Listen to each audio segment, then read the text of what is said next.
Olá, tudo bem com você? Hoje é segunda-feira, estamos dando início a mais um programa Assunto do Dia. Esperamos que seu final de semana tenha sido ótimo e a gente começa a semana com muita informação no primeiro programa da semana. E hoje a temática é saúde, a gente vai falar sobre doenças que levam à cegueira. Quais são as principais doenças que podem levar a isso? Como é que a gente pode identificar essas doenças? Como é que a gente pode prevenir? A gente vai saber isso no decorrer do programa. Como sempre, temos muita informação. Tem o quadro Mito ou Verdade, o destaque das notícias da internet sobre o nosso tema, a enquete para você participar e também as respostas das suas perguntas. Você pode mandar para a gente ter sua participação ao vivo aqui no Assunto do Dia. Já já eu te passo as formas de você entrar em contato com a nossa equipe. É claro que a gente também não vai esquecer de trazer aqui no estúdio as vagas de emprego para hoje, a prestação de serviço para você que está em busca de uma oportunidade de trabalho. Como sempre, o programa foi preparado com muito carinho pela nossa produção. E aqui no estúdio a gente recebe também com muito carinho especialistas que irão nos ajudar, orientar e fazer com que a gente possa compreender melhor sobre o nosso tema de hoje. A doutora Alessandra Lira, que é oftalmologista, especialista em oftalmopediatria, estrabismo e baixa visão, aceitou o nosso convite e vai compartilhar um pouco do seu conhecimento. Ela que atua na Clínica Provisão e no Instituto de Olhos Fernando Ventura. E também temos aqui no estúdio outro oftalmologista, que é o Dr. Lúcio Maranhão, especialista em córnea, catarata e cirurgia refrativa e também em transplante. Ele atua no Hospital de Olhos de Pernambuco, o HOPE. Eles já estão preparados aqui para iniciar nossa conversa, mas antes, para a gente introduzir o tema, vamos acompanhar uma matéria sobre uma doença que se desenvolve lentamente ao longo dos anos e atinge principalmente pessoas na terceira idade. É da catarata que eu estou falando. Uma das doenças que interferem diretamente na visão. Confira na reportagem de Gedson Pontes, com a narração da Heloíse Monteiro. Apesar dos inúmeros benefícios que o sol traz ao homem, a exposição excessiva a ele pode causar alguns danos à saúde. O mais comum é o câncer de pele, mas não é sobre isso que vamos falar hoje. Você sabia que os raios ultravioleta podem afetar a visão? Uma das doenças causadas pelos raios solares é a catarata. Os efeitos não são sentidos imediatamente. Os danos se acumulam com o tempo. O resultado deles chega por volta dos 50 anos. Os raios ultravioletas, eles agridem o nosso organismo de diversas formas, né? Começando pela pele, né, que dá o fotoenvelhecimento, e no olho ele afeta ao cristalino, fazendo com que haja uma maior propensão na incidência de catarata. E depois dos 60 anos vem a famosa DMRI, que é a degeneração macular relacionada à idade, que é um dos problemas de saúde humana hoje, é o tratamento da degeneração macular relacionada à idade. Outra fonte dos raios ultravioleta são os aparelhos eletrônicos. Muitos aparelhos eletrônicos são fontes de ultravioleta, como os aparelhos de televisão, os tablets, os próprios celulares, e existem meios de você atenuar mais como você é afetado. A catarata ocorre quando o cristalino, que é uma espécie de lente que temos nos olhos, começa a ficar opaca. Ronaldo sabe bem o que é isso. Ele tinha dificuldades para enxergar. Como só existe um tratamento para a catarata, que é a cirurgia, ele optou por encarar o procedimento e já sente a diferença. Foi no olho esquerdo e já tenho uma visão muito boa pelo olho esquerdo, né? Fico ainda com a pendência porque o olho direito ainda não foi feito. A cirurgia dele de correção refrativa durou apenas 8 minutos. Com menos de 24 horas, Ronaldo já estava dirigindo. Esse procedimento não é oferecido pelo SUS. Ele custa, em média, R$6 mil, mas dependendo do caso, pode chegar a R$40 mil. O paciente nunca mais vai precisar usar os óculos. Já a cirurgia que é oferecida pelo SUS apenas substitui o cristalino, a lente do olho, por um rígido de acrílico. A recuperação leva um pouco mais de um mês e o paciente ainda precisa usar os óculos. O procedimento é um procedimento que antes precisava de injeção, hoje não precisa mais. É feito só com colírio anestésico. Precisava de curativo, hoje em dia não precisa mais de curativo. O paciente opera no máximo 10 minutos e ele já se levanta, já pode pegar a chave do carro, sair dirigindo. A catarata é mais comum em idosos. Em mais de 70% dos casos, ela foi adquirida por causa da hereditariedade. Ela começa mexendo com o grau do paciente. Se ele é hipermétrope, ele vai ficar mais hipermétrope. Ele é presbítero, ele não consegue ler de perto, ele sente dificuldade que vai progredindo mais para perto, de repente começa a dificuldade para ver de longe também, já aos 50 e poucos anos. Pelo sol, a gente tem que usar proteção solar que sombreie mais os olhos, né, como bonés, quando estiver indo a locais em que se exponha mais a sol. E, naturalmente, os óculos que são coloridos, que bloqueiam o ultravioleta, e tem também os que funcionam por polarização, que também bloqueiam o ultravioleta. Agora, o grande problema é você saber a origem desse óculos, porque você pode comprar óculos aí na rua que tem filtro UV, mas aquilo é só mentirinha. Muito boa a matéria do Jedson, né, com a narração da Heloísa Monteiro, para a gente introduzir o nosso tema aqui, falando sobre a catarata, mas a gente vai falar sobre várias doenças hoje. Inclusive, a gente te pergunta o seguinte na nossa enquete: você conhece as doenças que podem causar cegueiras? São muitas, você conhece todas elas? Tem algum conhecimento, talvez até mais aprofundado, acerca dessas doenças? Responde pra gente, você pode falar na nossa linha interativa 3424-1547, ou também você acessa facebook.com/assunto do dia. Ou você manda o WhatsApp pra gente, faz seu comentário, sua pergunta, 99209-4819. Tenho certeza que nossos entrevistados aqui vão ter o maior prazer em responder as dúvidas específicas dos nossos telespectadores. A catarata, que já foi mostrada na matéria, também o glaucoma, são doenças até bastante conhecidas pela população e que podem levar à cegueira, mas não são os únicos problemas de saúde capazes de fazer com que alguém perca a visão. A degeneração macular, por exemplo, é um problema que não é tão conhecido assim pelo povo e uma das principais causas de cegueira em pessoas acima de 50 anos. Tem outros problemas também que podem fazer com que a pessoa perca a visão. A gente já te perguntou isso na enquete, você pode responder e eu quero que os nossos convidados respondam aqui. Dr. Lúcio Maranhão, muito obrigado pela participação. Em nome de toda a equipe, eu quero agradecer aqui a sua presença. Eu que agradeço a oportunidade, Guilherme. Bom dia para você, para os telespectadores. Uma honra poder estar aqui, junto com a Alessandra também. Obrigada. Uma honra também, doutora Alessandra, recebê-la aqui e a gente fica muito feliz. Obrigada. Da mesma forma, quero agradecer o convite e espero podermos debater, podermos ter um espaço bom para esclarecer a população, um tema tão importante, né, que é a cegueira. Vamos discutir sobre os temas importantes das principais doenças. A gente começou falando sobre a catarata, trazendo essa matéria. A gente ainda vai trazer uma introdução, de uma maneira geral, acerca dessas doenças. Nós vamos falar primeiro aqui acerca da catarata, justamente porque a gente trouxe essa matéria. É realmente uma doença que ela se desenvolve lentamente, ela pode aparecer de forma brusca. Como é que começa a catarata, doutor? Então, é importante a gente entender o que é a catarata, como mostrou no vídeo, né? Primeiro, que é uma pacificação da lente natural que tem dentro do olho. Essa pacificação acaba diminuindo a visão progressivamente. Porém, existem vários tipos de catarata. Existem as que são causadas pelos raios ultravioletas. Nós moramos numa região que tem uma incidência muito grande de sol, entendeu? Então, geralmente, após os 55 anos, é natural que se tenha um pouco de catarata. Não necessariamente que vá para uma cirurgia, né? Isso depende de acordo com a baixa de visão que está, por isso a importância de acompanhar com o oftalmologista. Outros tipos de catarata que tem, por exemplo, o uso de colírio sem prescrição médica, como corticoides, pode evoluir com a catarata também. Outro tipo, catarata congênita, né? Que o neném nasce com a catarata e acaba sendo afetada a visão, e o tratamento é cirúrgico, como foi dito. Porém, um outro ponto importante que eu queria deixar claro é que, hoje em dia, com a evolução da tecnologia, com a cirurgia de catarata, é possível corrigir, não só tirar a catarata, mas corrigir o grau completo da pessoa também. E, em alguns casos, facilmente deixar de usar o óculos, né?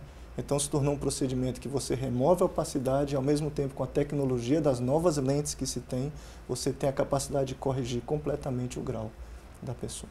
É a evolução tecnológica ajudando aí nas questões da saúde, né? A doutora Alessandra, ela é especialista em oftalmopediatria e eu queria perguntar o seguinte: essas doenças, doutora, a gente sempre pensa mais no público da terceira idade, mas acontecem também com o público infantil, com as crianças? Sim. Assim como o doutor Lúcio falou, chamou a atenção para a catarata congênita, ainda é um tema que muita gente não sabe, mas que o bebê pode nascer já com catarata. Então, até bem pouco tempo atrás, se achava que a catarata era uma doença da terceira idade, mas já há anos aqui em Recife nós fomos pioneiros, talvez o doutor Marcelo Ventura, da Fundação Altino Ventura, começou a fazer a cirurgia e se descobriu que através de um exame simples, o teste do olhinho, até os pediatras já estão fazendo, mas é fundamental ter um exame com um oftalmologista pediátrico, que se incide uma luz através do oftalmoscópio e a pupila, que é preta, se reflete de vermelho. Então, a retina tem que obrigatoriamente refletir de vermelho, é o normal refletir de vermelho. E quando essa opacificação, essa pupila se transforma branco, reflete branco, até o próprio olho nu, às vezes as mães observam nos primeiros momentos de contato com o bebê que a pupila não é preta, é branca. Então, diferente da catarata do idoso, que vai aumentando ao longo do tempo, a catarata do bebê já pode nascer com um cristalino completamente opaco. Então, o doutor Marcelo começou a fazer essa cirurgia e muitos profissionais de renome na cidade, bem habilitados, começaram a remover esse cristalino e implantar lente intraocular no bebê. Porém, isso ainda não é consenso. Já há 20 anos vem se passando nesse tratamento e a gente vê muitos serviços no Sul, inclusive, optando por deixar o bebê sem lente intraocular, implantando óculos durante a infância toda, e se acredita que no futuro vai se implantar a lente ou vai se trocar o óculos. O problema é que a gente não sabe anos depois como é que aquilo vai se comportar. Aqui nós temos feito implante de lente em criança com muito sucesso. O problema é que às vezes tem que fazer lentes de óculos, mesmo com a lente intraocular, usando óculos para longe e para perto, fazendo tratamento com tampão, para a criança se adaptar àquilo e acompanhando ao longo de toda a infância. O que a gente percebe também, inclusive fazendo muitas matérias, tivemos recentemente aí, graças a Deus a gente teve até uma diminuição no número de casos de microcefalia, mas as crianças com microcefalia, elas geralmente têm associado aí um problema de visão. Podem ser problemas desse tipo, uma catarata congênita ou algum problema parecido? Isso, a gente chama de baixa visão, ou cegueira, ou acometimento importante de causas preveníveis. Quer dizer, o pré-natal bem feito é fundamental, porque a gente sabe que as doenças infecto-contagiosas, muitos germes, bactérias e fungos, de uma maneira geral, os principais que acometem o fundo do olho, tem alguns que têm uma atração, vamos dizer assim, para acometer o olho, que são toxoplasmose, o herpes, o citomegalovírus, algumas doenças importantes, rubéola congênita, principal, importantíssimo. Então, o pré-natal bem feito, livrando a mulher gestante de todas essas doenças, pode garantir, pode dar uma certa segurança de que vai nascer bem. Então, o síndrome congênita do Zika vírus está uma coisa importantíssima aí, que a gente viu que uma percentual importante de crianças nasceram com catarata e glaucoma e doenças da retina, né? Recife foi importante aí, quem deu essa contribuição. Também a Fundação Altino Ventura, a equipe está de parabéns, que descobriu que a síndrome congênita do Zika vírus, que é uma coisa nova para a gente, de 2 anos para cá, tinha uma atração, um acometimento importante da visão. Tanto catarata como um acometimento da retina. Olha, então, algo que até é importante a gente destacar aqui no programa, né?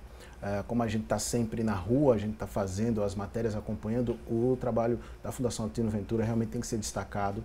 A gente costuma valorizar muito o que vem de fora, os estudos do exterior, mas lá fora o pessoal dá um grande conceito aos estudos realizados pela Fundação Altino Ventura e realmente nessa questão de acompanhar os casos de microcefalia, e quando eu digo acompanhar, é realmente pegar essas famílias, acolher também, faz um trabalho não só científico, mas até de cunho social. Então tem que ser destacado aqui que é um trabalho que tem sido muito bem feito. Agora a doutora Alessandra falou acerca da importância de fazer um pré-natal bem acompanhado. Esse acompanhamento médico, inclusive, doutor, para a questão da nossa vida como um todo, é muito importante, não apenas no pré-natal, não apenas para as mulheres, mas acontece de muitas vezes chegarem até o consultório de vocês pessoas que, se tivessem observado antes os problemas, não teriam agravado tanto a situação? Sem dúvida nenhuma, né? Geralmente, algumas pessoas só procuram, não só o oftalmo, mas o médico, quando está acontecendo alguma coisa, uma dor, né? Ou então a perda de visão, mas é muito importante você fazer o acompanhamento anual. Por exemplo, desde a fase de criança, se você não faz um diagnóstico de uma catarata congênita dessa, é operado a criança, começa-se depois a estimular a visão dela, entendeu? Algumas outras doenças, como por exemplo, diabetes, tá?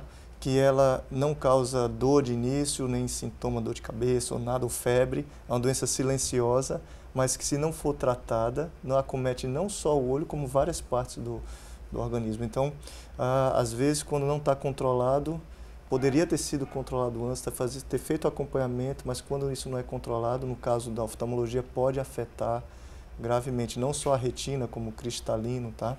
A outra doença, hipertensão. Uma outra dica importante, pacientes que coçam os olhos, né, pode gerar uma doença chamada ceratocone, com perda grave de visão, muitas vezes, que vai para transplante. O simples ato, eu acho que é inofensivo coçar os meus olhos, mas isso pode gerar realmente essa doença chamada ceratocone. Então, com tudo isso, é importante sim fazer o acompanhamento, principalmente essas coisas assintomáticas, para você saber que o médico oftalmologista vai ter a condição de ver se está tudo bem ali ou não com a sua visão. Olha, essa questão de coçar os olhos, a gente faz com muita frequência. Eu digo a gente, não senhores, né? Eu, particularmente, o cuidado que a gente costuma ter, às vezes, de lavar a mão ou algo assim. Qual a orientação para que a gente não venha ter nenhum problema, nem mais grave, nem um problema leve, às vezes, mas qual a orientação? Primeiramente, muitos dos pacientes coçam porque sofrem de uma atopia, de uma alergia, né? Então, é importante fazer primeiro o tratamento desse quadro alérgico, muitas vezes. Acompanhar com o alergologista e até com o seu oftalmologista para poder fazer um tratamento específico, adequado, com colírios, com acompanhamento disso, tá? Uma outra opção que você pode, tudo bem, você faz o acompanhamento com alergia, tá ok, mas mesmo assim coça, o que é que eu devo fazer? Evitar, sim, de levar a mão nos olhos, mas você pode usar os lubrificantes, entendeu? Até mesmo soro gelado, coloca, que geralmente alivia o quadro da coceira ali também. Não somente a coceira leva a quadros de ceratocone, que deforma a córnea, alterando a visão, mas também uma mão no olho leva vários germes, bactérias, entendeu? Vírus, a gente está tocando sempre, e pode gerar quadros também em paralelo de conjuntivites, que a gente até passou agora, está passando por um momento que aumentou o índice muito de conjuntivites. Então, você vê como simples cuidado pode evitar uma série de doenças e agravos nos olhos. A gente recentemente falou sobre conjuntivite aqui no Assunto do Dia. Você acessando o Rede Brasil Oficial no YouTube, você pode acompanhar não apenas esse programa, mas outros programas aí. Você que perdeu algum tema importante, pode acompanhar lá. Os programas Assunto do Dia estão sempre no canal para você poder rever quando você quiser. Doutora Alessandra, vamos elencar aí quais as principais, quais que a população deve ficar mais alerta no sentido das doenças que podem levar à cegueira. Isso. Chamando a atenção, já que a gente começou a falar de oftalmologia pediátrica, eu acho muito importante a gente lidar com isso, porque se acha que a cegueira às vezes só aparece... Todo mundo tem uma história, meu avô, meu bisavô, meu tio ficou cego. Com certeza. Hoje, graças a Deus, com a tecnologia, com os tratamentos de reabilitação, a gente tem visto poucas pessoas cegas, crianças e adolescentes e jovens. Infelizmente, as pessoas de mais idade só chegam, às vezes, quando está, como o doutor Lúcio falou, num estágio já avançado. Mas é importante a gente pensar nas causas preveníveis de levar à cegueira, no caso que são essas doenças infecciosas, começa desde o pré-natal. Depois as coisas tratáveis, o bebê nasceu com um problema, o que é que a gente podia chamar a atenção? Catarata, como a gente falou, que o tratamento é cirúrgico, tem que remover o cristalino opacificado e implantar uma lente intraocular, depois a gente vai acompanhando durante a infância. O glaucoma também, aquela doença que leva ao aumento da pressão do olho e destrói o nervo óptico, vai causando uma deformidade no nervo óptico, é uma doença praticamente do adulto, começa geralmente depois dos 40, mas o bebê pode sim nascer com uma malformação. Nasceu com um erro, uma malformação no local de drenagem do líquido que era para circular normalmente no olho e, nesse caso, é cirúrgico, é um tratamento também cirúrgico. Então, a gente observa os primeiros sinais da córnea opacificada, uma fotofobia intensa, o bebê não consegue abrir o olho nos primeiros dias de vida. Vejo, às vezes, a mãe chegar ao consultório com 7 dias de vida e não viu o olho do bebê ainda. Um lacrimejamento importante e a córnea totalmente opacificada. Infelizmente, o tratamento não tem como ser somente com colírio, como os adultos, que a gente descobre cedo. Então, o tratamento muitas vezes é cirúrgico. Outra coisa importantíssima que eu gostaria de chamar a atenção é a retinopatia da prematuridade.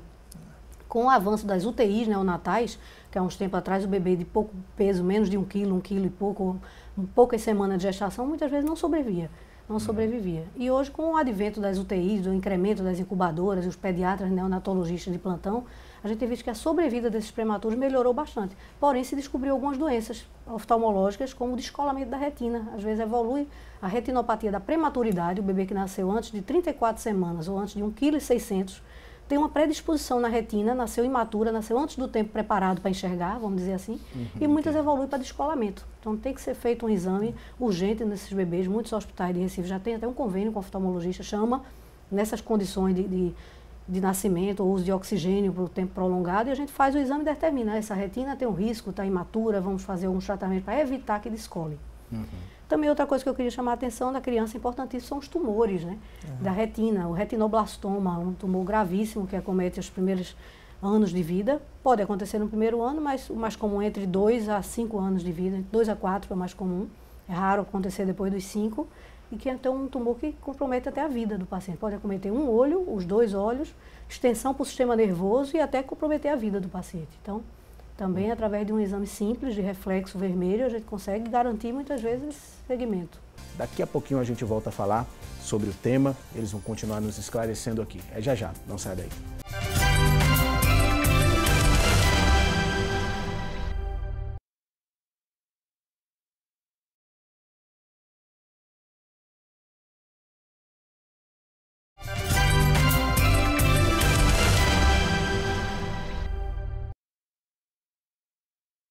Hoje a gente está falando aqui sobre doenças que podem levar à cegueira. E será que tem notícia na internet sobre o tema? Como sempre, a Tânia Silva, ela que navega aí acompanhando essas informações na web, vai trazer para a gente essas informações. Olá, Tânia. Oi, Guilherme, um ótimo dia para você, um ótimo início de semana. Para vocês que estão nos acompanhando, nós encontramos no blog Saudável e Feliz a seguinte informação: Abril Marrom, todos juntos na prevenção da cegueira. A campanha foi criada pelo Ministério da Saúde para conscientizar a população sobre a importância do cuidado com a saúde dos olhos para prevenir a cegueira. De acordo com dados do IBGE, cerca de 35 milhões de pessoas foram diagnosticadas com algum problema na visão aqui no Brasil. Deste número, aproximadamente 500 mil pessoas foram afetadas pela cegueira. Várias doenças, herança genética ou até alguns hábitos podem levar à perda parcial ou total da visão. O alerta também é para os fumantes. É que o tabaco acelera a morte das células sensíveis à luz localizada na retina. E olha só, segundo a Organização Mundial da Saúde, entre 60% e 80% dos casos de cegueira no mundo poderiam ser evitados ou possuem tratamento. Agora a gente volta ao estúdio do Assunto do Dia para falar sobre esse assunto. Voltamos com você, Guilherme. Obrigado pelas informações, Tânia, como sempre. Top a Tânia, né? E a gente está aqui também com 2 especialistas tops no assunto. A gente está com a doutora Alessandra Lira e o doutor Lúcio Maranhão. O que a gente vai fazer agora? Traz na tela aqui, gente, essa imagem que a gente já tem aqui no nosso visual. Isso é um olho, não é? Ponto de vista que a gente possa observar todas as partes do olho. Como eu não sei explicar, o doutor Lúcio vai trazer para a gente aqui uma explicação mais ou menos, falar um pouco sobre como esses problemas interferem nessas partes aqui do olho. Isso. Então, vamos começar então pelas estruturas do olho, né? A gente consegue ver aqui essa primeira parte, que é a córnea. É como se fosse o vidro de relógio, que ele é transparente, que está na parte da frente. E é um dos principais estruturas do olho que refratam a luz que entra no nosso olho, tá? E é justamente nessa região da córnea que está, muitas vezes, doenças como ceratocone, aquilo que a gente conversou de coçar. Existe uma curvatura normal aqui, mas essa curvatura começa a aumentar e distorcer os raios que entram no olho, tá? Aqui a outra estrutura, essa que é o cristalino, que é a lente natural que tem no olho da gente. E que aqui, essa lente, com o passar do tempo, como foi dito no primeiro bloco, com raio ultravioleta, se desenvolve a catarata, né? Então é nessa estrutura aqui que se desenvolve a catarata, vai opacificando. O tratamento é cirúrgico, a gente faz a remoção dessa lente opacificada e coloca uma lente artificial natural dentro desse saco aqui. Como eu falei, essa lente natural tem vários tipos e pode fazer a correção completa do grau do olho que tem. Aí nós vamos adentrando um pouco mais, tá? Aqui é a retina, tá certo? Toda essa câmara aqui que a gente chama posterior é a retina, que é preenchida por um gelzinho chamado humor vítreo, tá? E aqui é a parte sensorial do olho, a parte óptica de nervo, né?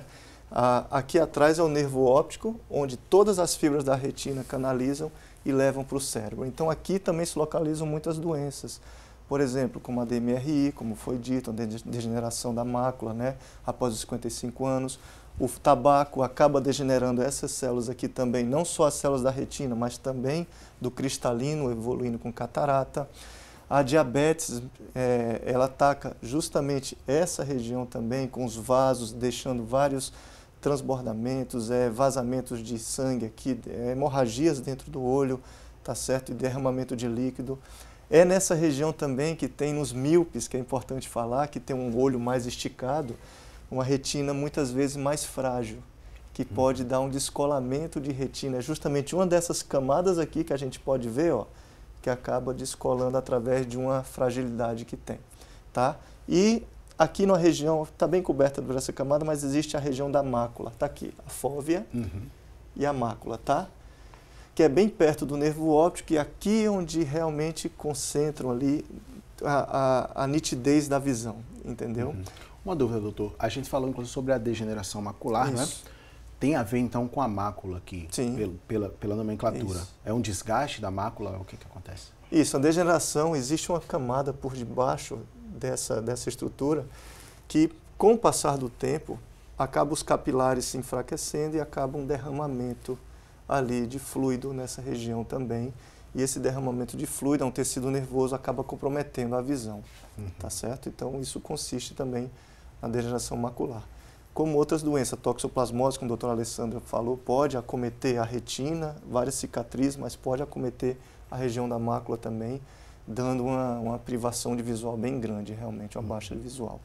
Tá? O glaucoma age principalmente nessa região aqui do nervo óptico, que a gente chama de escavação. Tá? Então, a pressão do olho aumentada acaba matando essas células aqui. E às vezes não tem sintoma nenhum, como a gente falou, é uma doença silenciosa, por isso a importância do acompanhamento, para o controle dessa pressão dentro do olho, porque se essa pressão não for controlada, as fibras nervosas que tem aqui ao redor acabam sendo mortas ali, entendeu? E acaba aumentando a escavação aqui. Por isso que é importante essa avaliação também. Acompanhamento da pressão, mas o acompanhamento também dessa escavação do nervo óptico aqui. Eu queria, inclusive, a participação da doutora Alessandra aqui, porque eu, né, como leigo no assunto, sempre imaginei o seguinte: problemas em relação à visão, eles vão estar provavelmente aqui nessa região da córnea, era onde eu acreditava, porque ficavam na frente mesmo da lente do nosso olho, né? Eu achava que esses problemas, eles basicamente ficavam todos aqui, mas em várias partes do olho a gente pode ter problemas que vão afetar a saúde, vão afetar a visão, né? Isso, é uma coisa interessante, porque o globo ocular a gente vê a estrutura arredondada e se imagina que é uma coisa densa e acomete uma parte só e todo mundo pode ver a olho nu. Às vezes pergunta até, um transplante não resolve não, né? Pensa que é tirar o globo ocular. Mas a gente vê com a complexidade que é o globo ocular. São várias estruturas, uma na frente da outra, cada uma de sua importância, são complementares e dependendo do nível de acometimento, da precocidade do diagnóstico é que vai dar cegueira ou não. Muitas, como o doutor mostrou, muitas estruturas que foram cometidas e diagnosticadas na fase inicial ou fora do eixo da visão, mais lateral, a gente tem como tratar. Tem uns vasos, a gente está vendo os vasos ali, existem doenças vasculares, de diabetes, hipertensão, dependendo do nível, há tratamento. Já a retina, como se fosse todo o revestimento interno, é a parte, vamos dizer, nobre, importante, e que as cicatrizes que ficam com alguns germes, doenças, de transmissão, às vezes, de mãe para o filho, ou simplesmente, ou o contrário, também as doenças neurológicas podem levar ao acometimento através do nervo óptico e o olho simplesmente não funcionar. Então, muitas coisas a gente não tem tratamento, não tem como mexer, porque assim como o cérebro, o sistema nervoso, a gente mexendo numa área pode causar problema em outra importante. Então, as doenças da retina não são simples de a gente tratar assim com uma cirurgia ou com um transplante. Às vezes, deixa uma cicatriz que é para a vida toda. É muito... um cuidado muito grande, né, que tem em todo esse tratamento. E tem uma preocupação da população acerca de cirurgia. Você pode fazer uma cirurgia no dedo, na boca, no pé, em qualquer lugar, mas fala em cirurgia no olho, tem todo mundo muito medo ainda, né, doutor? Então, mas hoje em dia é importante se dizer também que houve um avanço grande na tecnologia, entendeu, para essas cirurgias intraoculares. Se você comparar, por exemplo, a catarata da década de 90, fazia-se uma incisão de 10, 12 milímetros, entendeu? Hoje em dia a gente consegue fazer uma cirurgia de catarata com incisão de 2.0, 2.5 até menos, certo? Com tecnologia de lentes menores, com maiores qualidades, que controlam o grau inteiro, cirurgias mais rápidas, tá certo? E recuperação visual mais rápida, com relação a, que é justamente nessa região do cristalino, com relação à evolução dos transplantes de córnea, por exemplo. Antigamente só tinha a cirurgia, quando você fala em transplante de córnea, muitas pessoas pensam que é transplantar o olho inteiro. Não, né? O transplante de córnea é justamente só nessa região aqui, ó. Só transplanta essa parte que é a córnea. E antigamente se tirava tudo isso, havia um doador e colocava. Hoje a gente consegue só tirar a parte doente e deixar a parte boa do paciente. Então, são transplantes lamelares, que a gente só retira a parte doente, deixando a parte boa, diminui risco de rejeição, recuperação visual mais rápida também, e há uma menor abertura para infecções ou quadros graves no olho com relação... É uma cirurgia mais conservadora, tá? Existe a cirurgia de córnea, existe a cirurgia do cristalino, da catarata, existe também a cirurgia de retina, né? Principalmente para os casos de descolamento, até injeções intravítreas, para poder cuidar dessas lesões, derramamentos que ocorrem em sangramento nessa retina. E hoje em dia, nos congressos, está aparecendo, ainda não é uma realidade real, mas já está aparecendo as terapias gênicas, né, de injeção de células para poder recuperar. E é uma esperança isso para pessoas que têm cegueira por conta de comprometimento na retina. Então, no geral, é isso aí na cirurgia. Algo a acrescentar, doutora? A gente sabe que o olho, tanto do adulto quanto da criança, ele é o mesmo, né? Os problemas são causados da mesma forma também no público infantil? Isso, é importante falar nas doenças genéticas, que às vezes, com todo cuidado, muitas vezes a pessoa ainda leva essa carga genética. Existem algumas doenças, como eu gostaria de citar, a retinopatia pigmentar, retinose pigmentar, que existem uns pigmentos, uma área que não era para ter pigmento, era para ser toda vermelhinha, e às vezes começam os pigmentos na parte periférica da retina, que às vezes nos exames mais rápidos, às vezes até os primeiros exames, os oftalmologistas não dão muita atenção ou não diagnosticam mesmo, e esses pigmentos vão vindo da periferia para o centro, do mesmo jeito que a pessoa na vida real vai perdendo a visão lateral, quando se depara só está com a visão central, como se fosse olhando por um tubo, uma visão tubular. Então, algumas doenças dessas têm se estudado muito essas terapias gênicas, mas que ainda a gente não tem tanto diagnóstico, tanto trabalho publicado, evidência científica de que a gente consegue tratar.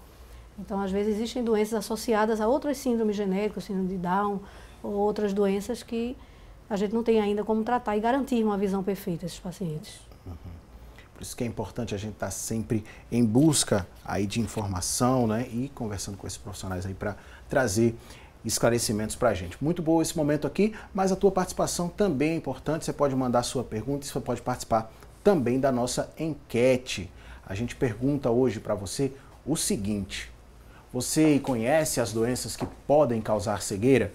É a pergunta que a gente te faz e você nos responde através da nossa linha interativa. Eu estou aqui com o WhatsApp também. Quem quiser mandar sua pergunta, sua participação, pode participar aqui com a gente. Eu já estou recebendo, inclusive, aqui no WhatsApp algumas perguntas. A gente vai, durante o programa de hoje, responder essas perguntas para vocês, tá bom, gente? Olha, agora vamos para o quadro Mitos ou Verdades, né? Os nossos amigos aqui, nossos convidados vão nos ajudar a esclarecer algumas dúvidas para a gente saber algumas informações que geralmente circulam e não são sempre, às vezes são falsas, nem sempre são verdadeiras. E é por isso que eles estão aqui para nos ajudar. Eu gosto muito desse quadro porque tem muita coisa que eu realmente me confundo e pode acontecer com você também. A produção já trouxe aqui para a gente. Ler em veículo em movimento pode descolar a retina? Isso aqui seria mito ou verdade, doutora? Essa é uma pergunta bem frequente, né? A gente vê em muitos programas, é uma coisa realmente que surge dúvidas da população. A gente não pode afirmar que isso acontece, não tem uma estatística mundial que fazer isso realmente vai descolar a retina. Mas o que a gente sabe é que às vezes determinados problemas visuais, determinados erros, como a miopia, a pessoa já tem uma retina frágil, já tem uma retina mais afinada, mais alongada, e o globo ocular é mais alongado. E principalmente o foco de perto também causa uma alteração no foco, no movimento do cristalino em relação à imagem na retina. Então, junta vários fatores que a pessoa pode ter uma propensão a ser mais frágil. Então, já houve descrição de casos, sim. Além do movimento, né? Do movimento do carro, o olho, na hora que está dando foco para perto, acontecem vários movimentos lá dentro, naquelas estruturas. Então, é bom evitar. A gente, né, atuando como jornalista, é uma prática que a gente faz com uma grande frequência. É necessário um cuidado, né, doutor? Com certeza, né? E aí eu levanto mais ainda a questão do míope, principalmente nos olhos míopes, que tem a retina mais frágil, com acomodação, qualquer balanço, né? Não só leitura, mas bang jump, por exemplo, então algum trauma que tiver, isso pode levar uma tração no vítreo, nessa retina, e essa tração fazer um pequeno buraco na retina que depois de um tempo evolui para um descolamento de retina, que é um caso mais grave, é cirúrgico aí também, né? Então é importante esse cuidado. Muito boa essa primeira informação, né? Vamos para a próxima. Essa aí a gente sabe que é verdade, é necessário ter cuidado. Olhar diretamente para o sol causa cegueira? Não é algo que a pessoa vai fazer por esporte, porque gosta, porque é legal, né? Ninguém fica olhando para o sol. Dá aquele incômodo. Pode causar cegueira? Sim, quando você olha para o sol e aqueles raios adentram no olho, eles vão incidir justamente na mácula, né? Como a Alessandra disse, a área nobre ali da visão. e acaba lesionando, sim, aquela região ali. Por isso que a gente sente aquele ofuscamento e tira logo, e realmente, se você olha realmente para o sol, você pode afetar justamente essa região da mácula. Não que você vai ter uma cegueira, perda de visão de uma vez, mas se você faz isso com frequência, você pode ter uma lesão grave justamente na área mais nobre do olho ali, né? Na região da mácula. Ô, doutora, a gente falando sobre o sol, tudo bem, mas uma luz muito forte também tem esse mesmo efeito? Sim, às vezes até em cirurgia oftalmológica, né, os pacientes saem depois da cirurgia achando que ficou cego por conta da luz do microscópio. Então, as luzes artificiais causam aquele dano, mas temporário. As luzes brancas causam mais desconforto do que a amarela. A luz amarela é mais repousante. Então, para ler à noite em casa, é bom deixar a luz amarela ou um foco direcionado no objeto que você está lendo. Aquela luz diretamente no olho causa um ofuscamento que pode ser temporário, mas pode durar até alguns momentos, que causa aquele desconforto. E o sol, as pessoas expostas realmente, quem trabalha na praia, quem trabalha em roça, agropecuária, é bom sempre ter uma proteção. O óculos de sol, ele não é apenas, né, um utensílio aí para beleza e tal. É importante mesmo, agora, claro, dentro de umas regras, né? Não pode ser qualquer óculos, você vai ali, você compra um óculos barato, você tem que ver se ele realmente tem um filtro adequado, né? Porque senão você vai terminar se prejudicando ainda mais. Vamos para a próxima produção. Colírios podem ser usados sem receita médica? Tem gente que tem até uma irritação corriqueira e aí termina comprando um colírio e tal e sente que melhorou quando utilizou. Isso aí pode dar problema? Isso. Um avanço importante que a gente teve foi a prescrição a compra de colírios antibióticos mediante receita médica, porque o uso indiscriminado de antibióticos e corticoides a gente vê que é uma realidade.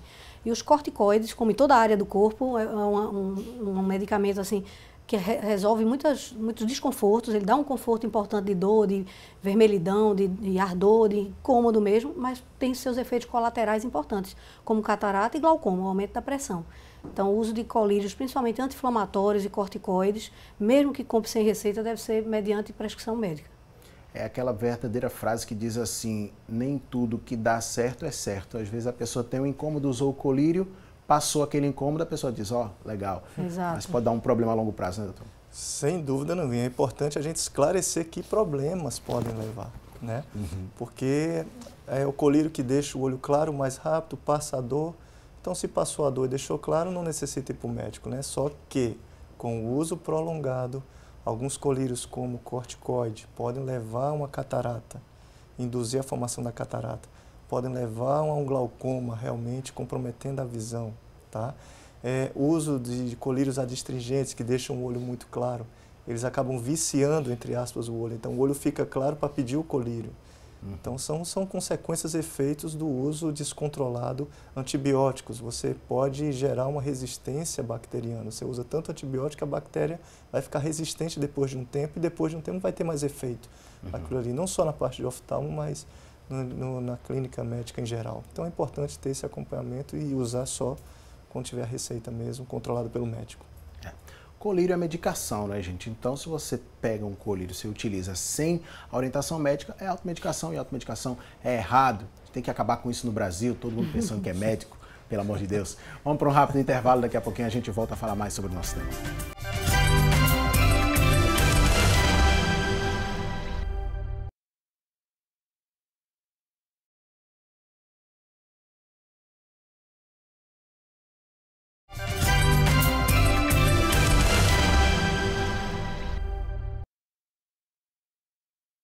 Hoje estamos falando sobre doenças que causam cegueira e eu estou de olho, inclusive aqui no WhatsApp, para daqui a pouco ler a tua pergunta e a tua participação. Nós estamos no quadro Mitos ou Verdades e os nossos especialistas já nos ajudaram bastante aqui, vão continuar fazendo isso. Pode trazer a próxima tela, produção? Mais uma questão que gera dúvida em algumas pessoas. Usar os óculos de outra pessoa faz mal? Mito ou verdade? Então, faz sim, né? Vendo bem, porque você está usando o grau de outra pessoa, não é o seu grau. Então, quando você usa um astigmatismo errado, uma hipermetropia errada, uma miopia que não é a sua, entendeu? Primeira coisa, você pode ter um embaçamento dessa visão, mas além disso, pode gerar outros sintomas como dor de cabeça, entendeu? A pessoa, depois de um tempo de leitura, começa a cansar a visão, porque não está com o grau adequado seu, entendeu? Aí isso varia de pessoas a pessoas. Tem pessoas que têm miopia que, olha, eu não enxergo nada para longe, mas eu vejo bem para perto, né? Porque é a característica do míope. Outras pessoas que não têm grau nenhum, mas que depois dos 40 anos vem a doença chamada... Doença não, é uma perda de acomodação do cristalino, que chama-se presbiopia, e a famosa vista cansada. Ah, doutor, eu tenho que esticar meu braço para poder ler. E às vezes encontra nas farmácias aqueles óculosinhos, né, que sem... eu estou conseguindo ler. Porém, é importante alertar que não está sendo um óculos que é o seu grau, e isso pode gerar um cansaço visual ou uma dor de cabeça, aquele incômodo que fica com o uso prolongado. Além do que, só complementando, que a confecção dos óculos tem que ser personalizada. Medir a distância pupilar, medir a altura, cada um tem uma formação do rosto diferente. Então, aqueles óculos, às vezes, comprados pronto, é redondinho, o grau igual de cada olho. E, às vezes, um olho é um pouquinho diferente do outro. Tem que ser feito por um profissional à medida, numa ótica realmente confiável, que é acostumado a trabalhar com montagem de óculos. Tem um companheiro nosso aqui trazer essa informação. Tem um companheiro nosso aqui que comprou um óculos, né? Comprou um óculos no centro da cidade. Disse que o vendedor colocava lá uma sacola cheia de óculos com aquelas Bíblias do Novo Testamento. Você botava o óculos na cara, se conseguisse ler o versículo, o óculos dava para você. Não pode, né, gente? Utilizar o óculos assim é complicado, né? Companheiro nosso aqui, grande amigo, trabalha com a gente. Olha, uma questão em relação ainda a grau, antes da gente vir para essa próxima. Eu passei por um processo de que eu usava óculos. O meu grau era muito pequeno. Na verdade, não me recordo quanto era. Passei um ano utilizando os óculos e tudo mais. Após o exame, após esse um ano, eu fui fazer o exame para renovar, ver como é que estava. E reduziu ao ponto do oftalmologista dizer assim, você não precisa não. Eu pensei, mas pode reduzir utilizando óculos? Pode reduzir? Eu tinha um grau e agora ele reduz? Isso é possível? Na verdade, as crianças, os jovens, têm uma capacidade de se adaptar, a gente chama acomodar com determinado grau, principalmente a hipermetropia e o astigmatismo.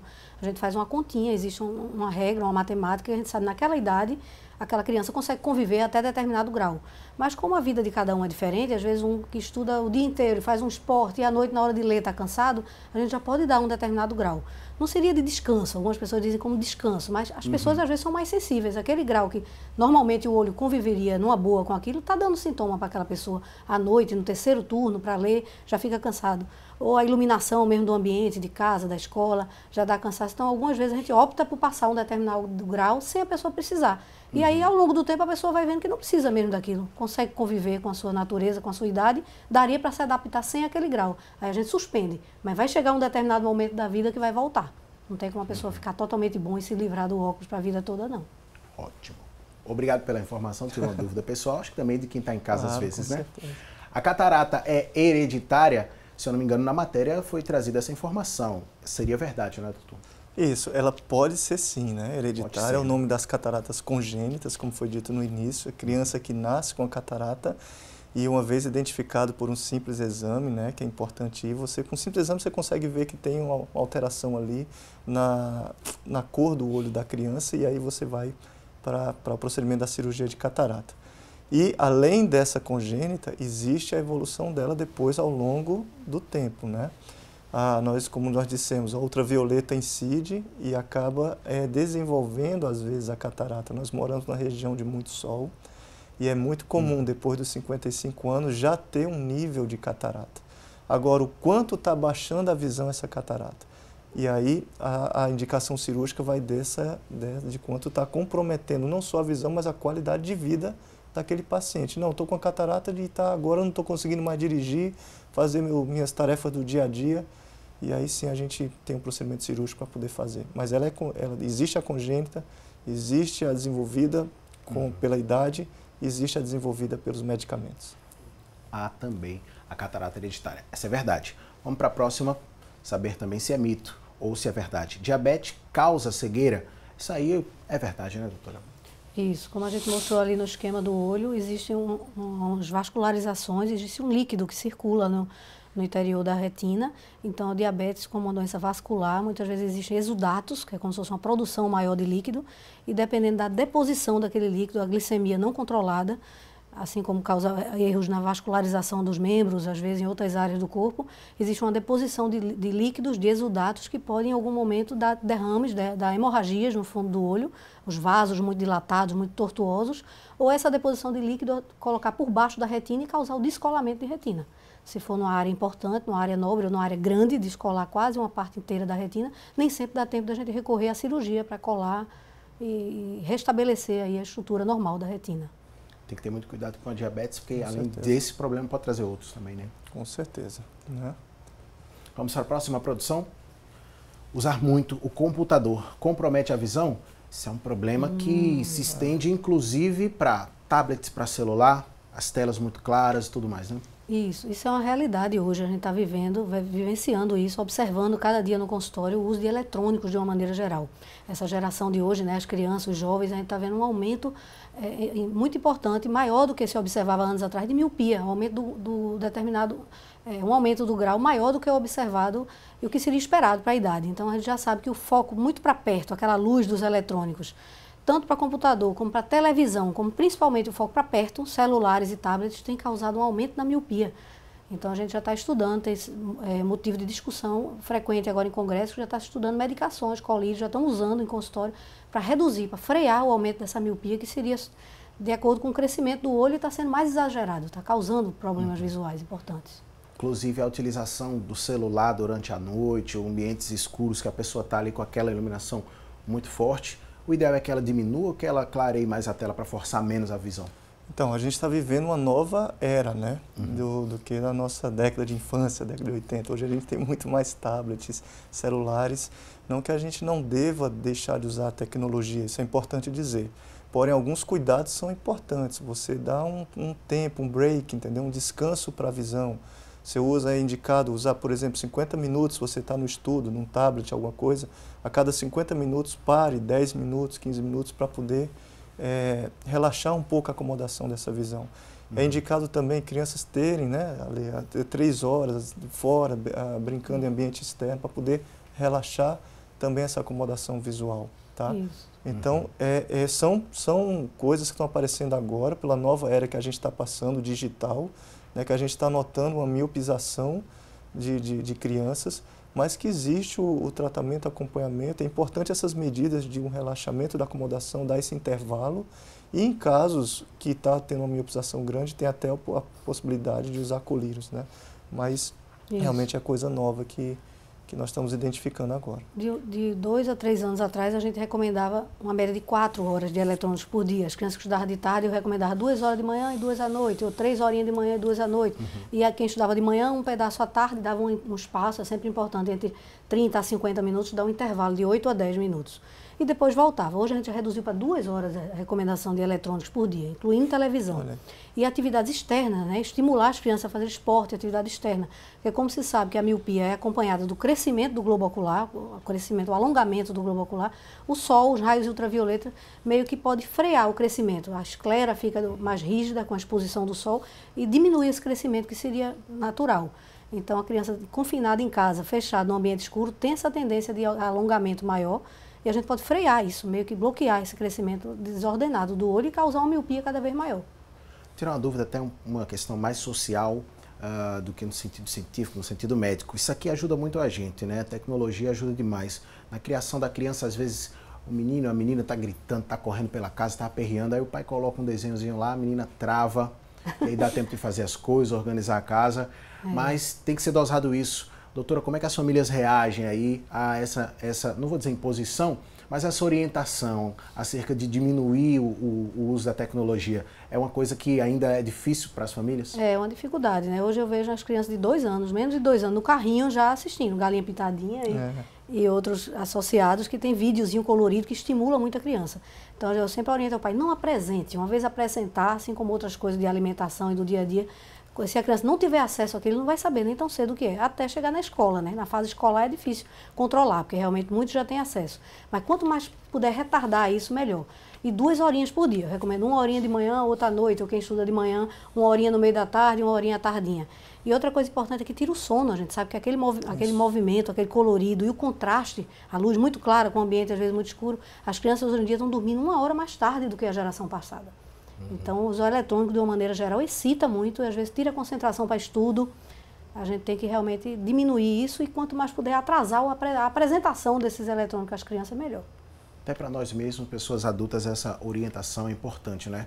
Dificulta muito para a gente dormir se a gente está ligadão aqui no celular, na televisão, e a gente pode ter problemas também de visão. Olha, vamos para as suas dúvidas agora. Nosso telespectador aqui diz: bom dia, meu irmão tem 16 anos, desde pequeno ele fica com a parte branca dos olhos irritada, vermelha e com a sensação de que está sendo furada. Ele foi um especialista há uns 7 anos atrás. E o médico disse que ele tem uma conjuntivite difícil de tratar e passou 2 colírios, mas não compramos. O que pode acontecer e o que devo fazer? Aí ele diz inclusive que não é contagiosa esse tipo dessa conjuntivite aí que foi dita pelo médico que avaliou esse jovem, né, que tem 16 anos, então se foi há 7 anos atrás, ele tinha 9, né? Interessante é que eu me pergunto assim, não foi comprado o colírio, hoje ainda pode ser utilizado esse medicamento? O que pode ser? Realmente se trata de uma conjuntivite? Pela descrição, sem avaliar o paciente, mas tudo leva a crer que é uma conjuntivite alérgica ou atópica, né? Porque nem ficou bom, nem tratou. As conjuntivites, a gente sabe, virais, tem um tempo, são autolimitadas. As bacterianas são graves, se não usar o antibiótico, provavelmente vai levar a uma infecção maior e um acometimento de outra área. E esse tempo todo, essa criança sofrendo, vamos dizer assim, sem um tratamento, então um caso prolongado, sem tratamento, provavelmente leva a crer que é uma conjuntivite alérgica, atópica. E a gente sabe que a alergia é uma coisa individual, tem gente que tem predisposição a ser alergia. Então essa criança deve estar sendo exposta a alérgenos frequentes. É importante a gente chamar atenção na casa, né, no ambiente domiciliar. A gente dá muita orientação para tapetes, cortinas de tecido, muito brinquedo amontoado no quarto de tecido, de pelúcia, sempre bom brinquedinhos de madeira ou de ferro, ou de plástico, que possa passar um pano. Quanto mais espaçado, melhor. Outra coisa, cachorros, animais que soltam pelo em casa, ruim. Às vezes sobem no ambiente do quarto ou do sofá, do local onde a criança bota o rosto. Então, as doenças, mesmo com alergia, assim como de pele, rinite, doenças da garganta alérgica, tem que ter um tratamento. Mesmo que crônico, a gente faz um tratamento na fase aguda, para tratar aquela irritação, a sensação de furada, secreção, às vezes mais pela manhã, porque é alguma coisa no quarto. Depois existe outra medicação de manutenção, depois existem outros lubrificantes que podem aliviar esse desconforto constante, né, dessa criança. E tudo que traz irritação, né, questão alérgica, pode levar a coceira aí, tem que ter cuidado em relação à coceira também, né, doutor? É exatamente isso, né? Primeiro, um olho vermelho tem que se avaliar para ver o que é, mas tudo indica, como a Alessandra falou, uma conjuntivite alérgica. Paralelo à parte do tratamento da alergia, é importante para também evitar o coçar os olhos, como você disse, por conta da evolução de um ceratocone, né? O fato de coçar os olhos acaba encurvando essa córnea, como a gente falou, e acaba, em casos graves, indo até para transplante de córnea. Eu tenho pacientes que cheguei a operar até abaixo de 10 anos, que transplantes pelo fato apenas de coçar os olhos. Então, quando você vê a informação, às vezes, foi orientado para usar o colírio acompanhado, mas fica com medo ali de usar, entendeu? Acaba comprometendo isso depois, que a criança está coçando ali e pode afetar a visão de várias formas, com ceratocone, conjuntivite, a conjuntivite alérgica. Importantíssimo ter essas medidas, não só do tratamento do colírio, mas das medidas em casa. Porque às vezes você faz o tratamento clínico com colírio, mas se você continua com o animal subindo em casa, pelo, poeira, isso acaba sendo cíclico, né? Porém, uma vantagem, uma coisa boa, é que essas alergias, depois de um tempo, na idade adulta, tende a diminuir, a ficar cada vez menor. Mas é importante esse acompanhamento. Uma questão importante também aqui, né, que fala que foi há 7 anos atrás que teve esse diagnóstico e que foi passado também esses 2 colírios. É importante renovar esses exames e ver tudo isso, né, doutora? Há 7 anos atrás é bastante tempo. Já mudou um pouco, apesar de ele ainda estar na fase de desenvolvimento, já passou para a adolescência. Às vezes os estímulos são diferentes, a que ele está exposto. Às vezes a criança é mais parquinho, né, areia, animal, mas muitas vezes piscina permanece ainda. Ou o próprio quarto, um ambiente domiciliar mesmo, muito pano, muito tecido, muito tapete. Então existem algumas classes de drogas antialérgicas que a gente faz. Uma na fase aguda de conjuntivite, quando está mais edema, mais vermelho, secreção. Outra na fase de coceira, mais para aliviar, e o vermelhidão, essa sensação de furada. E outro para manutenção. É bom sempre essa pessoa ter um acesso a lubrificante, ter sempre um colíriozinho SOS para fazer nas fases que ele foi exposto àquela coisa. Já sabe que vai num ambiente que tem areia, num ambiente que tem poeira, reformou a casa, pintou a casa recente, já tem que ter mais ou menos uma orientação do que fazer. Tudo isso sempre com o médico acompanhando a orientação. Vai vindo o médico, não vai pedir orientação aí a um colega, a um familiar. Aqui a gente acompanha mais uma participação. O telespectador não se identifica, mas diz: fiz uma cirurgia, uma raspagem, faz 15 dias e sinto o olho ardendo e lacrimejando. Isso é normal? Primeiro, doutor, o que é essa raspagem? E é normal passar 15 dias após o procedimento ainda, tendo lacrimejamento, tendo ardência? Então, essa raspagem, tudo indica que seja uma cirurgia de pterígio, né? Aquela carnosidade que invade a córnea, que vem pela conjuntiva, e geralmente é causada por raio de sol, vento, entendeu? Pessoas que se expõem muito, chamada doença do pescador, né? Que tem muito aquela carnosidade que invade a córnea. Então é feito sim uma raspagem e é normal, cada paciente tem seu pós-operatório, tá? Alguns pacientes evoluem mais rapidamente com 7 dias, outros passam de 15 dias para poder ficar mais clarinho o olho. Os 15 dias está no prazo normal, entendeu? Mas se persistir isso de vermelhidão, ardor, aí sim acompanhar com o médico que o operou para poder ver se está evoluindo tudo bem. Olha, gente, pedir licença aos nossos convidados aqui para a gente ir para um intervalinho bem pequenininho e continuar respondendo as suas perguntas. Tá a 1000 por hora aqui o WhatsApp e a gente vai acompanhar tudinho e trazer tua participação. Então não sai daí que é já já.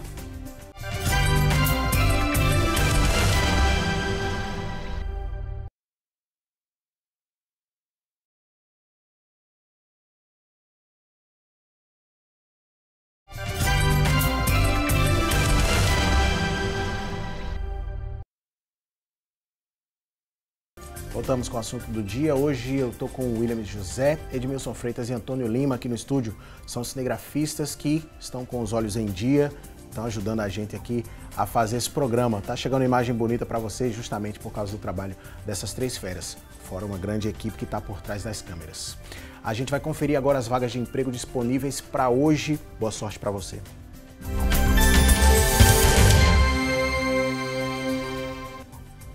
Vamos para o quadro A Vagas. Agente de portaria são 2 vagas, pede ensino médio completo, experiência não é exigida, uma ótima oportunidade aí para quem quer uma primeira inserção aí no mercado de trabalho. O salário é de R$ 954. Tem mais vaga também que a gente vai passar para hoje. Farmacêutico são 10 vagas. O que pede? Ensino superior completo, experiência de 6 meses na função e o salário é de R$ 2.500. Vamos para mais uma? Conferir qual é a oportunidade. Olha, 45 vagas para atendente de lanchonete. É muita vaga e também não pede experiência. Então, é só o ensino médio completo, não é necessária experiência e o salário é de R$ 1.100. Ótima oportunidade, principalmente para o jovem que quer entrar no mercado de trabalho e conseguir seu primeiro emprego. Lembrando que o Sistema Público de Emprego, Trabalho e Renda fica localizado na Avenida Rio Branco, número 155, aqui no Recife. O telefone é o 3355-2900. Boa sorte para você que vai tentar uma oportunidade. Que Deus te abençoe, que você consiga aí um trabalho, tá bom? Olha, gente, tela interativa, não é isso, produção? Muita gente ligando e querendo participar, querendo tirar sua dúvida, e é claro que a gente vai esclarecer aqui. Eu digo a gente, mas na verdade são os nossos convidados, né? A gente vai só passar para ele a pergunta de vocês. Traz aqui para a gente a participação da Maria do Socorro de Dois Unidos, ela tem 60 anos. Maria do Socorro, muito obrigado pela participação, todo mundo lá em Dois Unidos, forte abraço. Ela diz o seguinte: estou com catarata e sou diabética. Posso fazer cirurgia ou é melhor usar óculos primeiro e só depois agendar a cirurgia? Falando de cirurgia, a gente vai com o Dr. Lúcio, né? Isso. Então, é Maria do Socorro, né? Então, Maria do Socorro, a indicação da cirurgia para catarata vai depender muito de como está a sua qualidade do dia a dia de vida, entendeu? Se é uma catarata que está baixando a sua visão, está ali comprometendo no seu dia a dia, há indicação cirúrgica. Porém, paralelo a essa catarata existe o diabetes, né? O diabetes aí do lado que deve estar controlado, não só agora, nos dias de hoje, mas durante um tempo, para não poder afetar essa retina. Porque às vezes acontece da pessoa não ter o diabetes controlado, ela opera a catarata achando que a baixa de visão está apenas pela catarata, mas a cirurgia vai tudo ok, porém há hemorragia na retina por conta do diabetes que não deixa ver. Então, as duas coisas devem ser tratadas, entendeu? Mas a indicação cirúrgica pode se fazer, mas depende, sim, da sua relação com o seu médico e saber se está lhe comprometendo ainda muito essa visão. Mas a diabetes é mandatório esse tratamento para não comprometer sangramento dentro do olho. Muito bom. Obrigado, Maria do Socorro. Vamos para a próxima, gente. conferir também, aí já é da Edivani Moura, de Camaragibe, tem 54 anos e pergunta, tenho 10 graus de miopia no olho direito e 4,5 no esquerdo. É obrigatório fazer o exame de visão todos os anos? Qual o maior grau de miopia que existe? Qual a percentagem de visão que tenho com esses graus de miopia? Uso óculos há 8 anos e passei 20 anos sem usar. Então, Edivani, é importante sim, né, você ir fazer o exame todos os anos, porque pelo que eu estou vendo é um grau alto, tá certo, de miopia. Como a gente falou, os altos míopes, eles podem apresentar uma lesão na retina, que se não for identificada, tratada com laser, essa lesão, silenciosamente pode evoluir para um descolamento de retina, tá certo? Então, por conta desse cuidado, é indicado fazer no mínimo uma consulta ao ano, um mapeamento de retina, tá? Principalmente em olhos míopes acima de 6, tá certo? Mas qualquer míope deve fazer, mas um cuidado maior nesses míopes acima de 6 graus, porque a retina pode ser bem esticada e frágil. A gente, inclusive, sempre sabe, né, e o que é passado é que a pessoa deve estar renovando esses exames aí anualmente. Agora, foi interessante a pergunta aqui da Edivani, porque gerou em mim uma dúvida também, que pode ser de muitos pais. Com quantos anos a gente já deve colocar a criança para fazer o exame de vista, doutora? O primeiro exame, o teste do olhinho, deve ser feito logo na maternidade. Se possível, o pediatra já faz o reflexo vermelho, observa aquele reflexo da retina, que é para ser vermelho, ali já livra, a gente já fica tranquilo, que não nasceu com catarata, nem glaucoma, nem nenhuma doença da retina. Mas, independente disso, deve ser encaminhado para o oftalmologista. O exame com o oftalmologista pediátrico tem que ser feito mediante dilatação da pupila, o ideal é entre 30 dias, entre 30 a 40 dias, porque a exposição é melhor, a gente já consegue abrir a pálpebra e mediante dilatação da pupila. Temos que ver todas aquelas estruturas se nasceram bem. Em torno de 4 a 6 meses, a gente pede para retornar para ver se os olhos são alinhados, ou se não tem aquele desviozinho natural do desenvolvimento, do nascimento, e se acompanha alguns estímulos que a gente mostra. E depois com 1 ano de idade. Então, o recomendado é que nos 2 primeiros anos de vida seja feito de 6 em 6 meses, que a evolução é muito importante e a gente muda meio que o objetivo de avaliar. Depois de 2 anos passa a ser anual. Interessante isso, né? Porque às vezes a gente pensa no desenvolvimento intelectual, tantos desenvolvimentos, se está andando, se já está falando e tanta coisa, mas tem que pensar na visão também, não é? Que é um problema que o pai não vai ter tanta facilidade de detectar se realmente não forem feitos exames, se não tiver esse acompanhamento. Isso, e é muita dúvida, inclusive, se não informa. Se a criança não informa, não diz letra, como é que vai ver?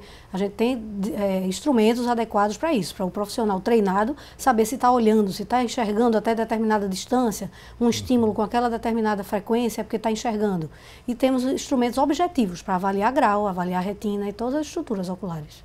Tudo isso vai favorecer demais o desenvolvimento da criança, principalmente se for detectado algum problema, já poder ser tratado cedo, né? Exato. Para não acontecer. Até a Edivani passou 20 anos sem usar óculos, talvez isso possa ter até prejudicado um pouco. Uma coisa importante, que a Lisa perguntou qual é o percentual máximo, né, de miopia que tem. Varia muito. Isso a gente encontra até pessoas com 18 graus, 19, 20 de miopia.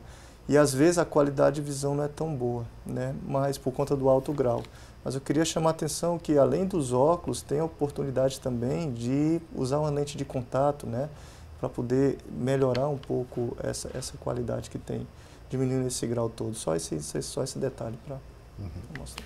Vamos trazer mais perguntas aqui, a gente tem bastante pergunta hoje, vamos tentar responder o máximo possível. A Lia, de Água Fria, 59 anos. Meus olhos coçam muito, quando eu fecho os olhos vejo caroços. Sempre está com secreção. O médico disse que era catarata, mas estava muito nova. Sou diabética. Pode ser devido a diabetes? Tem cirurgia para isso?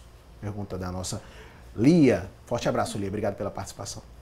Então, ver os caroços não está relacionado com a catarata em si, né?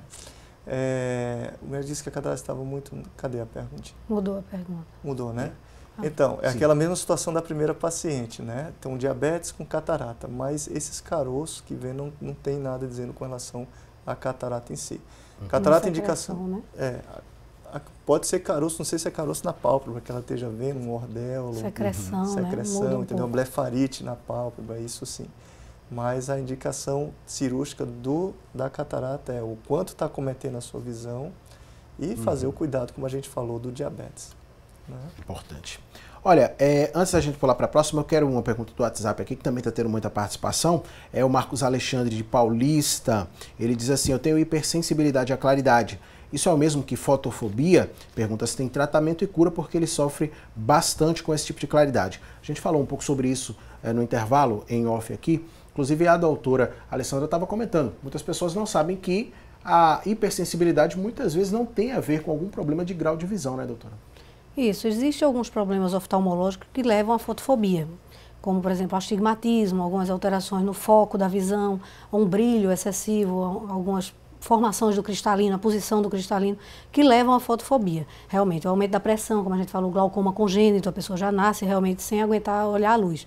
Mas não quer dizer que todas as pessoas que têm sensibilidade à luz, como ele falou, é fotofobia, assim, tem problema visual. Às vezes isso é uma sensibilidade da pessoa mesmo. Tem gente que usa óculos, não consegue sair de um ambiente externo no carro sem usar óculos de sol. Então, precisa de uma avaliação oftalmológica, sim, para saber se essa sensibilidade tem alguma estrutura ocular que esteja causando isso, ou alguma alteração visual de erro refrativo, que precisa usar óculos de grau associado. Mas o óculos de sol é fundamental. Ótimo. Olha, tem mais uma pergunta aqui, que diz o seguinte: por que acontece a perda da visão do ângulo lateral, a visão periférica, e a pessoa só consegue enxergar utilizando o foco central do olho? Os lados da visão estão embaçados. Isso acontece nas horas das refeições. Qual a deficiência e o tratamento indicado? Não se identificou aqui. Nossos colegas aí, parceiros da Berea, né, que mandaram essa pergunta. O pessoal está acompanhando o assunto do dia e queria a resposta dessa pergunta aí. A perda dessa visão periférica, falamos um pouco sobre isso, né, doutor? Isso. Só começa a enxergar só pela parte central do olho. É importante dizer que se há uma perda periférica, pode ser várias doenças ali, né? Tem que fazer uma avaliação na retina para ver como é que está o campo da retina que capta essa luz. Mas quando a gente fala em perda de visão periférica, a gente sempre lembra da doença do glaucoma também. Não estou dizendo que ele tenha isso aí, tá? Mas uma das características do glaucoma é que quando você tem uma perda grande das fibras nervosas, o primeiro sintoma é que começa a perder a visão lateral de campo de visão, não é a central que vem.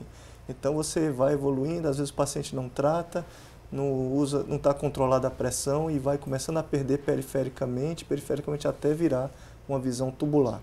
Uma coisa boa que eu vejo aí, que ele diz que isso só acontece realmente nas horas das refeições, então deve ser algo refracional, de grau, tem que ser investigado. Mas com relação ao glaucoma, só um alerta para a população é que essa perda periférica começa até em casos mais graves, a perda completa da visão com a visão tubular no final. Ótimo. Vamos dar uma carreirinha aqui com a Neide Nogueira de Cavaleiro. Vamos tentar responder as perguntas de todo mundo. Uso óculos desde a infância. Quando coço os olhos, eles ficam bastante irritados e dificulta a visão. Qual seria o problema? Óculos desde a infância, existem várias alterações, como a gente falou, erros refrativos que podem aparecer desde a infância. O astigmatismo, a miopia e a hipermetropia. Fica difícil a gente saber o que é que ela tem. A coceira, a gente falou bastante aqui de alergia, né? É bom ela procurar realmente se tem alguma tendência à alergia, o ambiente externo, se alguma coisa que está se expondo, às vezes cosméticos, mulher, muito como maquiagem, cremes, alguma coisa que está se expondo que dê essa coceira frequente. E irritados, que dificulta a visão. É bom ver a lubrificação ocular. Às vezes o olho muito irritado produz uma secreção, produz o que a gente chama de muco, borra um pouco a visão, ou até a própria compressão sobre a córnea, como a gente falou que a córnea é um pouco mais saliente, uma alteração mais para fora, como o vidro de um relógio, e aquela coceira pode pressionar a córnea, dificultando o foco daquela estrutura importante do olho. Então dificulta a visão naquele momento da coceira. Ótimo. Forte abraço para todo mundo lá de Cavaleiro, Terra Boa. Vamos para a próxima, gente. Tem mais gente que mandou pergunta para a gente também. A Maria Francisca de Camaragibe. Ela diz: uso óculos e sinto muitas dores no globo ocular. Pode ser glaucoma? Como e onde consigo um especialista em glaucoma no SUS ou até mesmo em hospital particular? Pergunta da Maria Francisca. Então, a dor nos olhos pode ser várias coisas, várias doenças, então alguma coisa esteja acometendo. Com relação ao glaucoma, só apenas glaucomas avançados, realmente com a pressão bem alta, causam uma dor. Não só a dor, vermelhidão, náusea, vômitos. Então, eu acho que o mais provável seja algum outro fator que esteja causando essa irritação, essa dor ocular. Que não impede dela ir, poder avaliar, pode ser um olho ressecado, entendeu? Uma irritação, ou como qualquer outra patologia. Mas onde ela pode encontrar, tem vários serviços que tem, né? Com relação ao SUS, privados também. Um serviço grande do SUS, que eu indico, da Fundação Altino Ventura, tem também especialistas em glaucoma nisso aí. Também é importante que a pessoa busque esse profissional. Apesar de tirar as dúvidas aqui, não é? os nossos especialistas não podem te avaliar de uma forma particular, como seria num consultório. Então, muito boa pergunta, inclusive, da nossa telespectadora, porque ela quer saber onde ela pode realmente ter um aprofundamento aí acerca do que ela pode ter ou não. É claro que aqui eles dão um panorama, né, explicam de uma certa forma que possibilidades são, mas para você saber especificamente o seu problema, você tem que procurar um especialista. Olha, a Tamásia Maranhão, de Águas Compridas, tem 70 anos, foi diagnosticada com retinose pigmentar e gostaria de saber mais sobre essa doença, retinose pigmentar.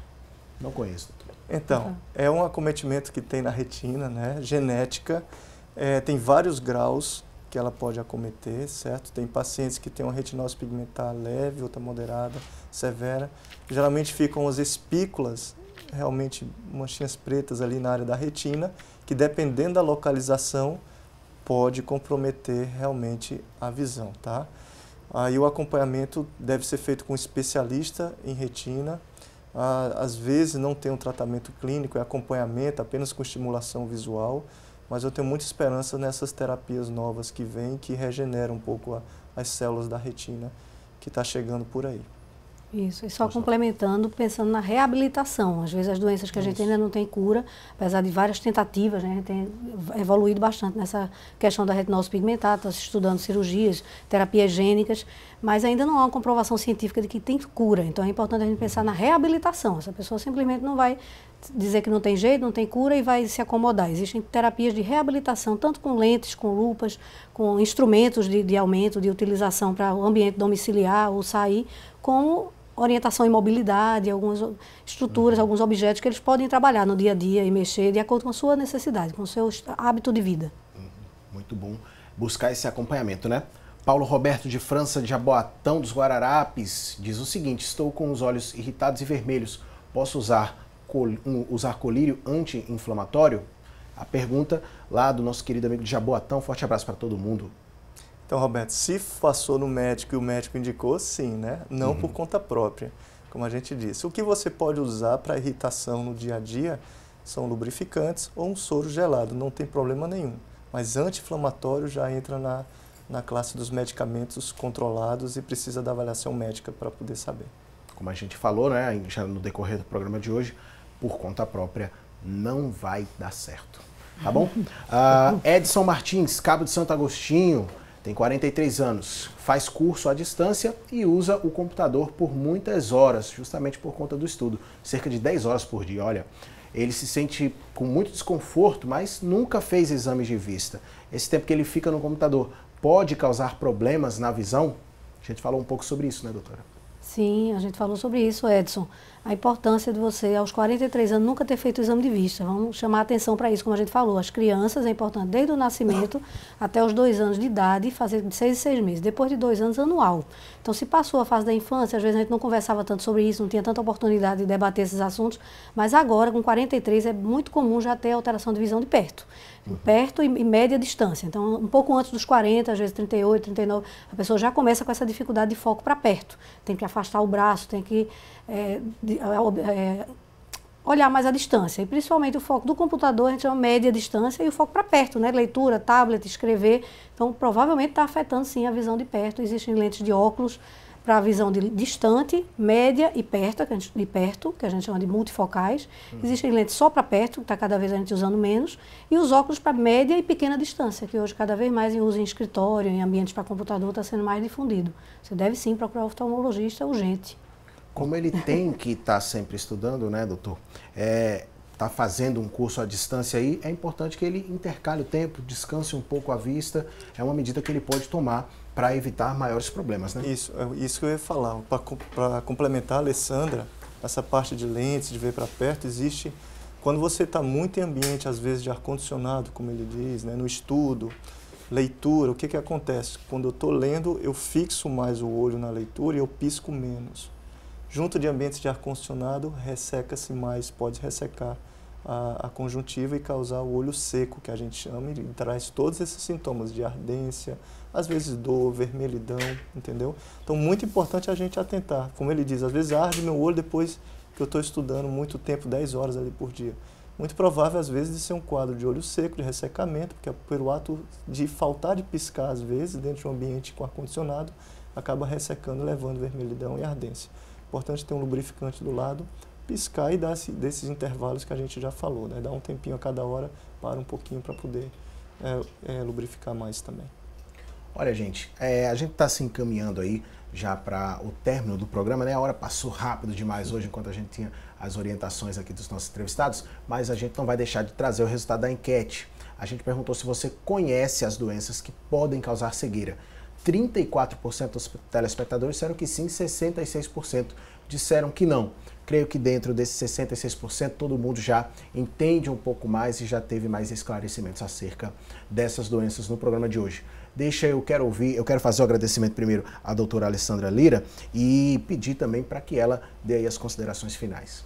Muito obrigado, doutora. Isso, então foi muito interessante, agradeço a oportunidade de a gente discutir esses temas tão importantes e quero salientar cada vez mais a importância de procurar um especialista. Hoje a gente tem lutado bastante contra especialistas, pessoas que se dizem especialistas, mas não têm o curso de graduação nem de especialização em oftalmologia. Então é uma realidade hoje, cursos técnicos, pessoas com cursos rápidos que se dizem oftalmologistas, e a dificuldade de acesso talvez faz as pessoas procurarem às vezes esses serviços que não têm garantia. Então, procure um serviço oftalmológico, procure um especialista. Todo ano, no adulto, no jovem, é importante fazer essa avaliação de acordo com a quantidade de doenças que a gente discutiu aqui hoje. Também tivemos a alegria de receber o Dr. Lúcio Maranhão e eu agradeço também pela participação. Muito boa a participação, André. Eu que agradeço, Guilherme. Eu espero termos sido úteis aqui, né, no esclarecimento, realmente importante. Foi muito bacana a gente trazer essas informações sobre os olhos, o conhecimento que às vezes é uma pessoa que está usando o medicamento, tem uma dúvida e acaba se comprometendo. Quando é esclarecido, opa, já sei, eu vou no médico, vou tratar melhor da minha visão. Eu estou muito feliz de estar aqui, espero ter sido útil aí para todo mundo e agradeço pela oportunidade de estar aqui no seu programa. Os dois foram úteis demais, né? Inclusive profissionais dos olhos e sempre trocando olhares aqui para definir quem ia responder tal pergunta, né? Para cada um dentro da sua área específica trazer esclarecimentos. Muito obrigado a você que participou, que mandou sua pergunta, que nos assistiu, que nos deu espaço para entrar na sua casa. Amanhã tem mais assunto do dia. E a gente encerra com uma última orientação. Se você chegar aí e tiver uma pessoa em qualquer lugar vendendo óculos sem lente, cuidado que é só armação. Uma brincadeirinha aí para a gente descontrair. Até amanhã, amanhã tem mais assunto do dia. Até a próxima.